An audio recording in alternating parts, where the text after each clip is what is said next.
La combinación islámico-comunista es el cóctel explosivo de la inmediatez histórica. Significado por el abrazo a Ahmadinejad Chávez. Ahmadinejad Chávez, Ese sí. es el momento en que... y ahí sí que podríamos hablar de bien y mal. O sea, podríamos decir que esos son o progreso, antiprogreso, o los enemigos del comercio frente a los amigos del comercio. Ellos quieren salvarle la vida al prójimo, aunque el prójimo no les haya pedido que les salve. Son unas personas básicamente ineducadas y analfabetas que tienen problemas. El principal problema es que en vez de cambiar a sí mismos, que es lo que tendrían que hacer para adaptarse a sus respectivas realidades, quieren someter las realidades a su capricho y cambiar al mundo. Y entonces, pues eso es la insistencia de la revolución. La revolución es perfectamente razonable en el sentido, por ejemplo, de las órbitas terrestres o planetarias. Sí, bueno, la revolución, sí. Y la revolución es perfectamente comprensible en el sentido de que en cierto campo se pensaba esto y ahora se piensa otro. Pero la revolución, en el sentido de Lenin, Trotsky, por ponerme ya muy bien concreto en el asunto, porque una cosa es la formulación de Marx, Engels, Blanqui, Bakunin, y otra cosa es ya los revolucionarios que lo sacan adelante y consiguen poner un país de rodillas ante ellos diciendo: haced, legislad, nosotros te seguimos. O sea, allí donde reina la legislación y no el derecho, el país está subdesarrollado. Puede hacer la distinción entre legislación y derecho, que eso es algo que hizo Hayek y que está, pero que todavía hay una confusión tremenda en este tema. Bueno, la legislación depende del legislador, que puede ser un legislador colectivo o un legislador individual, y está sometida a todas sus arbitrariedades.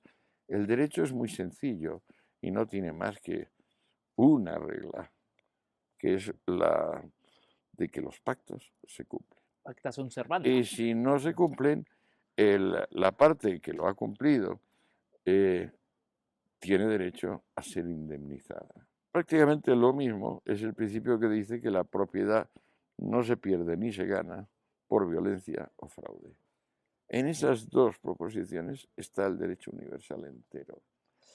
Eso no tiene nada que ver con normas, por ejemplo, la de, pues vamos a exterminar al pueblo judío o vamos a acabar con la clase media. Esos son tipo de iniciativas puramente legislativas. Esos conciben la revolución como prácticamente lo mismo que evolución. Y claro, esto es un disparate completo, simplemente porque no dedicaron suficiente tiempo a leer Engels y Trotsky o porque no les daba la cabeza para entenderlo. La idea fundamental es distinguir un amor a la realidad y un amor al cambio pausado, tranquilo, frente a la idea de la revolución, que es yo voy a imponer mi voluntad sobre la realidad. Eso me parece que es... Claro, es que la realidad es un deber ser en vez de un ser.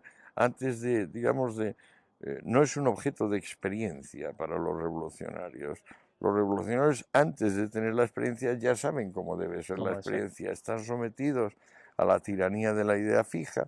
Es una modalidad de neurosis, como el que tiene que dormir con la almohada a la derecha o a la izquierda o de este tamaño. Y entonces, con esa rigidez que llevan puesta, pues claro, acaban dando lecciones a todos de aquello que tenían que haber empezado aprendiendo ellos mismos.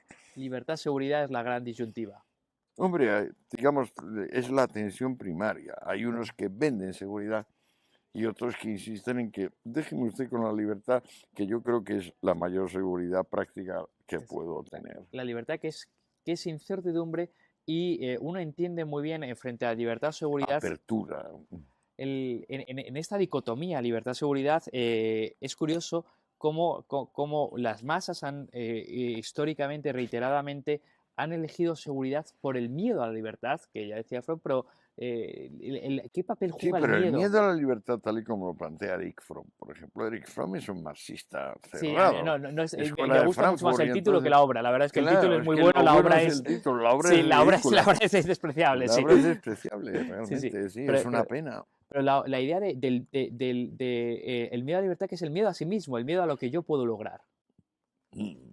Es el vértigo de lo abierto. O sea, estás ante un gran espacio vacío y probablemente hay algo inconsciente y secreto que dice, lánzate y te saldrán alas y será maravilloso.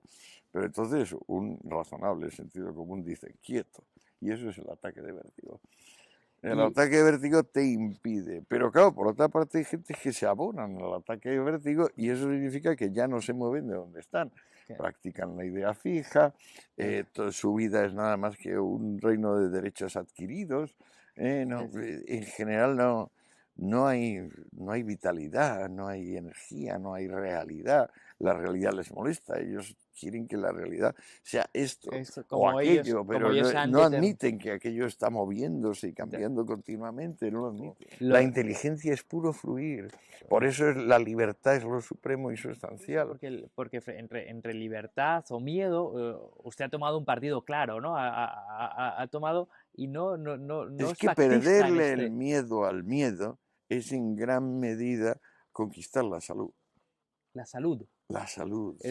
La salud depende de no vivir acongojado por el miedo, acojonado por el miedo. Haciendo la pregunta, volviendo a la personal. Hay temores infundados, por ejemplo, el que tenemos a las drogas, el que tenemos al sexo, el que tenemos al saber libre, a la curiosidad sin fronteras. Esos temores son infundados, en cambio hay otros temores súper fundados. Por ejemplo, a que de donde no hay no se saca, que es el principio económico fundamental, que se pretende obviar diciendo, no, Dios proveerá. El milagro del pan y los peces, la volviendo a la salud, del vino ¿hace en las cuántos años bodas que no, de Caná? La idea que se multiplicará sin trabajo, ¿no? Claro. La idea de que el esfuerzo... puede haber abundancia sin esfuerzo, que el esfuerzo es una palabra... El Estado, si no provee Dios, provee el Estado, y entonces déficit público, pues nada. Y aplazamos el problema a la siguiente generación. Hacia adelante ridícula, sí. Pero claro, hay un factor ahí de tomar a los demás como toma el domador a las pulgas o los elefantes que está sometiendo con el látigo, con otros estímulos al espectáculo de terceros.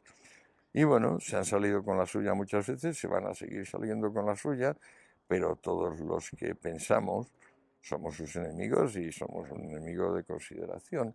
Hace poco estaba leyendo el Manual de Física Atómica de Max Born, que por cierto no es santo de mi devoción, pero dice una cosa al comienzo que es absolutamente memorable.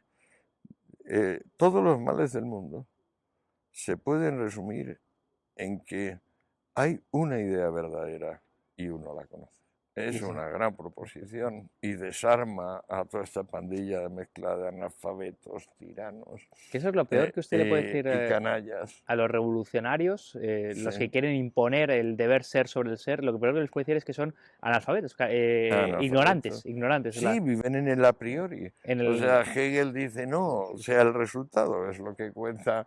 Atiende al resultado. No, ellos quieren configurar el mundo, son demiurgos. Quieren hacer el mundo a su imagen. Son creadores. Lo cual está muy relacionado porque en el fondo lo que quieren ser es Dios. Es decir, que quieren ellos mismos crear el mundo a su imagen y semejanza en lugar de aceptar la realidad como es y disfrutar de su complejidad. Pero ya vino Freud y se lo puso muy clarito en El porvenir de una ilusión y en Psicología de masas. Le dijo, vosotros es una historia, una novela familiar de neuróticos. Eso es lo que sois, una novela familiar de neuróticos. Hay una parte muy desazonadora en leer su obra de los enemigos de comercio, y es que uno ve los neuróticos del siglo XIX y ve los neuróticos del siglo XXI. Y no han cambiado mucho. Son las mismas patologías repetidas constantemente, es una cosa desazonadora. Son pautas, son moldes. Pero usted es profundamente optimista porque cree que la razón, no sé cómo llamarlo, la naturaleza, la vida, el ser triunfará sobre la voluntad del deber. Siempre triunfa, aunque hay épocas como por ejemplo la égida de Hitler en Alemania o la de Stalin en Rusia, son dantescas, ¿no? Pero aún así, ya lo ves, o sea, es el deseo de que la voluntad mande sobre la inteligencia, cuando obviamente la inteligencia es el único norte honrado que puede tener el ser humano. O sea, eso pasa también, por ejemplo, con las adicciones a las drogas. Viene uno y dice, es que yo era muy libre, pero pasó la cocaína y ya me hice esclavo, pasó la heroína y me hice esclavo. Entonces deja de memeces. O sea, estás queriendo decir que la voluntad debe primar sobre la inteligencia. Y esto solo lo dice un bobo o un malintencionado. En tu caso es evidente que es un malintencionado. Claro. Es decir, estás jugando con una coartada social Ah, para que luego puedas hacer canallas, decir que no, que yo no lo quería, pero yo soy una víctima. Tú fíjate que todos los victimistas son los victimadores. No hay ninguna diferencia entre victimista y victimador. O sea, el resto se da cuenta de que no es así. Claro. Todos estos victimistas llorones Sí. no saben lo que dicen. Sí. Punto. Sí. O sea, que la realidad no puede reducirse a víctimas O sea, y explotadores.